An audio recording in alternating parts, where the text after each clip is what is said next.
MLC కవితకు సుప్రీంకోర్టులో చుక్కెదురైంది. Bail ఇవ్వడానికి సుప్రీంకోర్టు నిరాకరించింది. ట్రయల్ కోర్టుకి వెళ్లాలి అంటూ కవితకి సూచించింది సుప్రీంకోర్టు. బెయిల్ పిటిషన్ పై జాప్యం లేకుండా విచారణ జరపాలి అంటూ మరోవైపు ట్రయల్ కోర్టుకి సుప్రీంకోర్టు ఆదేశాలు జారీ చేసింది.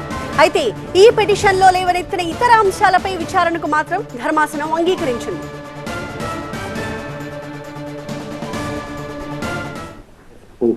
We clarify, we have not made any comments on this. May I say something? Yes, please. I hope your worship don't mind. Please say if you have something. Why should we mind? History of this court will be written. This will not be a good. Let's see. Let's see. Lord, could your lordship say, Lord, bail to be decided expeditiously? That much, Lord. Okay. A lady, If not a I- woman with a minor child. Correct. Application for bail, if filed, will be decided expeditiously.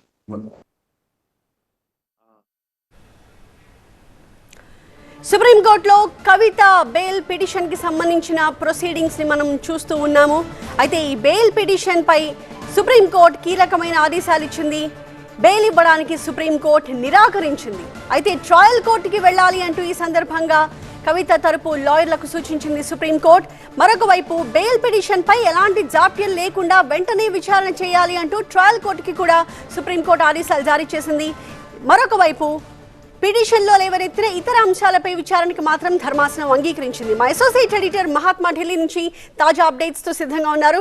Mahatma, trial కోర్టుకి వెళ్లాలని చెప్పింది supreme court. అయితే trial కోర్టులో కూడా ఈ bail petition పై ఎలాంటి delay లేకుండా విచారణ చేయాలని చెప్పింది. కాకపోతే ఇతర అంశాలపై విచారణకి స్వీకరించింది ధర్మాసనం. ఆ ఇతర అంశాలు ఏమేమి ఉన్నాయి ఈ petition?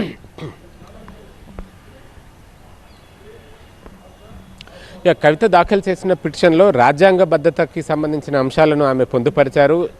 Prevention of money laundering act ఏ చట్టం ప్రకారం అయితే ఎన్ఫోర్స్మెంట్ డైరెక్టరేట్ ఈ కేసుల విచారణ జరుపుతూ అరెస్టులు, సోదాలు, వస్తువులని సీజ్ చేయడం, ఆస్తులను అటాచ్ చేయడం చేస్తుందో అందులో కొన్ని అంశాలు రాజ్యాంగ విరుద్ధంగా ఉన్నాయంటూ ఆమె కొన్ని అంశాలను లేవనెత్తారు.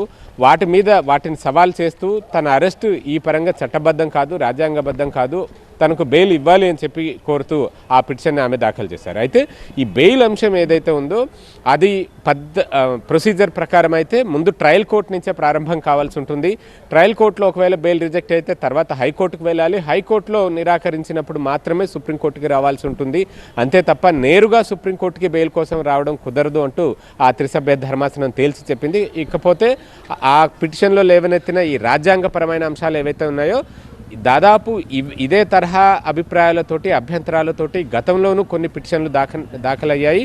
విజయ్ మదన్ లాల్ కేసు దీనికి ఉదాహరణగా మనం చెప్తూ ఉంటాం. పిఎంఎల్ఏని సవాల్ చేస్తూ దాఖలు చేసిన కేసులో ఆ విజయ్ మదన్ లాల్ కేసు ఒకటే, అది చాలా కాలంగా విచారణ జరుగుతూనే ఉంది.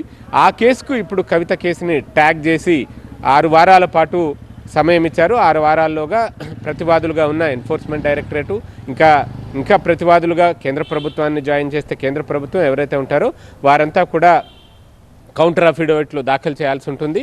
ఆ తర్వాత ఈ పిటిషన్ను ఆ విజయ్ మదన్ లాల్ కేసుతో పాటు ట్యాగ్ చేసి ఒకేసారి విచారణ జరిపే అవకాశం ఉంది.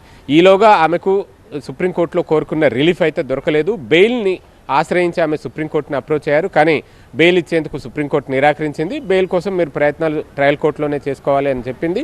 ఈ సందర్భంగా కపిల్ సిబల్ కొన్ని ట్రయల్ కోర్టులో చాలా జాప్యం జరుగుతూ ఉంటుంది అన్న అంశాన్ని ప్రస్తావించినప్పుడు తమ ఆర్డర్లోనే ట్రయల్ కోర్టు ఈ బెయిల్ పిటిషన్ విషయంలో ఎటువంటి జాప్యం లేకుండా వీలైనంత వేగంగా విచారణ జరిపి బెయిల్ ఇవ్వాలా వద్దా అన్న విషయాన్ని తేల్చాల్సిందిగా అటు ట్రయల్ కోర్టును ఆదేశించింది. Right, thank you Mahatma. So అది కవిత సుప్రీంకోర్టులో వేసిన బెయిల్ పిటిషన్ కి సంబంధించిన అప్డేట్. బెయిల్ ఇవ్వడానికి నిరాకరించింది సుప్రీంకోర్టు. ఇలాంటి బెయిల్ కి సంబంధించి ట్రయల్ కోర్టులోనే ప్రయత్నాలు మొదలవ్వాలంటూ ట్రయల్ కోర్టుకి బదిలీ చేసింది. అయితే ట్రయల్ కోర్టు కూడా ఎలాంటి జాప్యం లేకుండా వెంటనే ఈ పిటిషన్ విచారణకి స్వీకరించాలని ఆదేశించింది.